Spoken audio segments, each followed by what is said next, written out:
Hi, it's Anna here. Welcome back to my channel, the best place for parents or educators who want to grow and evolve with their children.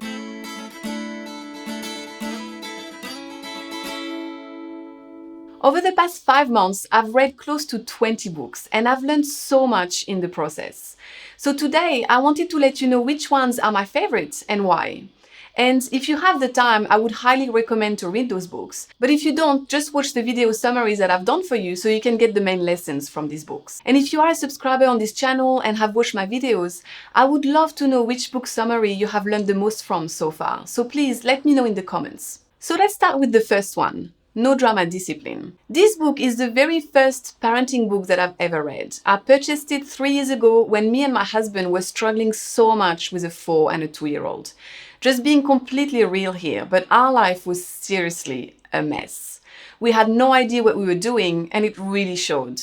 So obviously this book holds a special place in my heart because it was the catalyst for turning our parenting and family life around. In a nutshell, it explains the neuroscience behind a child's brain, which is instrumental in understanding 3 things.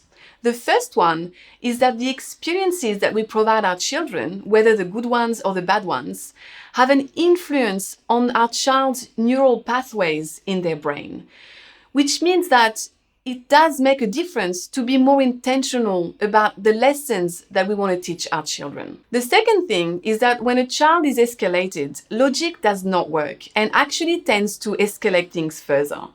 Because when a child is dysregulated, their reptilian brain has completely taken over. And because they have an underdeveloped logical brain, which doesn't actually mature until adulthood, the best response is to actually connect reptilian brain to reptilian brain by going down to their eye level and soothing them, whether it's giving them a hug or talking in a soothing and calming voice. And the third thing is that once your child is calm, you can use a great framework to ensure that the lesson isn't lost on them. And of course, this takes practice and it will take time for your child to assimilate the lessons, but bit by bit, you will see progress. And I'm here to attest to that because I've used that framework on my children and it really does work. And the framework looks like this: connect, validate, listen, reflect, and reinforce the rule. Now, let's move on to the second book, which is How to Talk So Little Kids Will Listen. This book is the second one that I picked up 3 years ago when I had 2 toddlers, and it was an absolute game changer.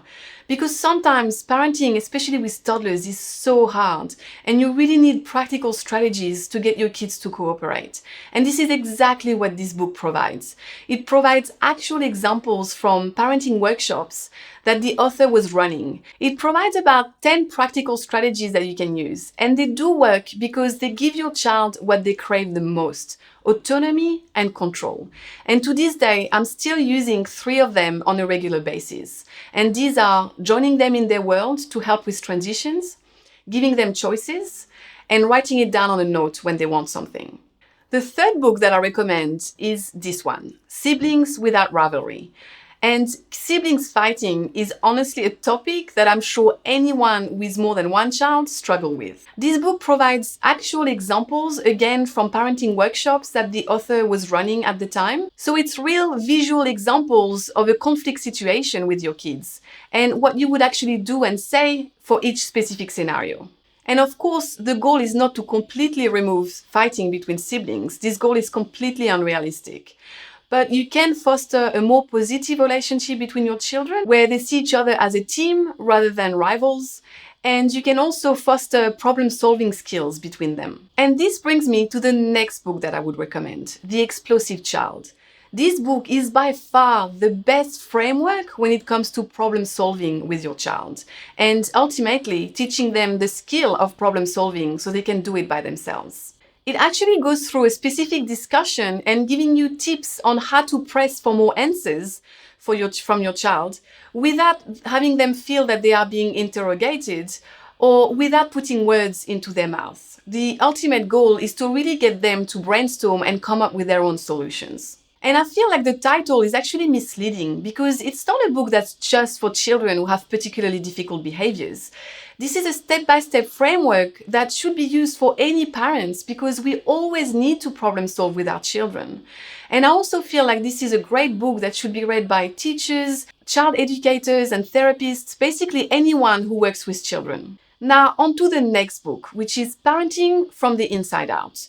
I really love this book, but just to be clear, this is not an easy read. It is jam-packed full of scientific information. But I really love this book because it dives into the science of why we get triggered by our kids based on past unresolved traumas, whether it's traumas from our own childhood or from later on in life. And it also gives practical strategies on how to heal from these traumas and ultimately break the generational cycle. If anything, it will make you pause and think next time you get triggered by your kids, to really question whether it is because of your kids or if it's because of some unresolved trauma from your past. And last but not least, I really recommend Simplicity Parenting.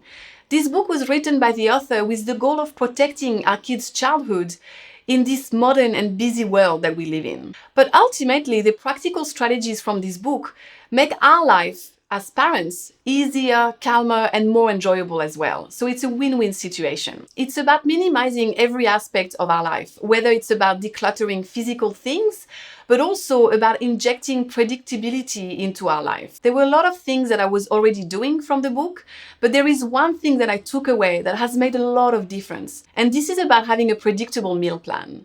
It's so simple, but it's made such a world of difference. We actually meal plan now every Sunday collaboratively with my 7 and 5-year-old. And, they have input and I also have input, so it's not just unhealthy stuff.